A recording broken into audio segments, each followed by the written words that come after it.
प्रधानमंत्री नरेंद्र मोदी ने लाओस दौरे के दूसरे और अंतिम दिन 19वें ईस्ट एशिया शिखर सम्मेलन को संबोधित किया। प्रधानमंत्री ने अपने वक्तव्य में सबसे पहले टाइफून यागी से प्रभावित लोगों के प्रति अपनी गहरी संवेदना व्यक्त की। उन्होंने अपने संबोधन में कहा कि मुक्त, समावेशी, समृद्धि और नियम आधारित हिंद प्रशांत पूरे क्षेत्र की शांति और प्रगति के लिए महत्वपूर्ण है।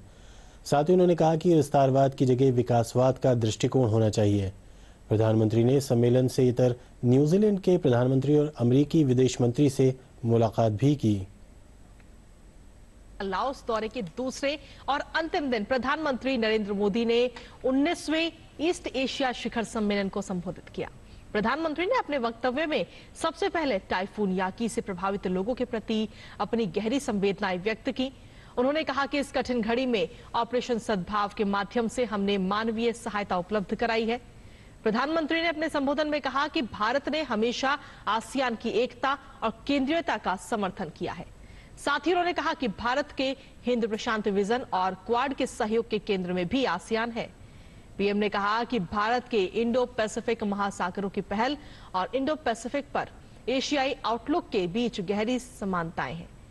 पीएम ने माना कि एक मुक्त, खुले, समावेशी, समृद्ध और नियम आधारित हिंद प्रशांत क्षेत्र की शांति और प्रगति महत्वपूर्ण है। पीएम मोदी ने कहा कि दक्षिण चीन सागर की शांति, सुरक्षा और स्थिरता पूरे इंडो पैसिफिक क्षेत्र के हित में है। इसके साथ ही प्रधानमंत्री नरेंद्र मोदी ने यह भी कहा कि समुद्री गतिविधियां अनक्लोज के अंतर्गत संचालित होनी चाहिए। पीएम ने नेविगेशन और एयर स्पेस की स्वतंत्रता सुनिश्चित करने की आवश्यकता पर भी सीधा बल दिया।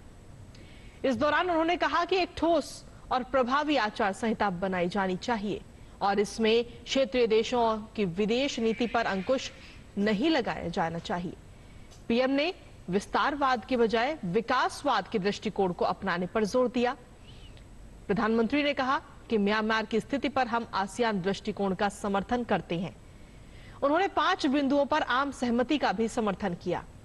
प्रधानमंत्री ने माना कि मानवीय सहायता को बनाए रखना महत्वपूर्ण है और लोकतंत्र की बहाली के लिए उपयुक्त कदम भी उठाए जाने चाहिए। इसके साथ ही प्रधानमंत्री नरेंद्र मोदी ने कहा कि भारत का मत है कि म्यांमार को अलग थलग करने के बजाय उसे जोड़कर रखना चाहिए।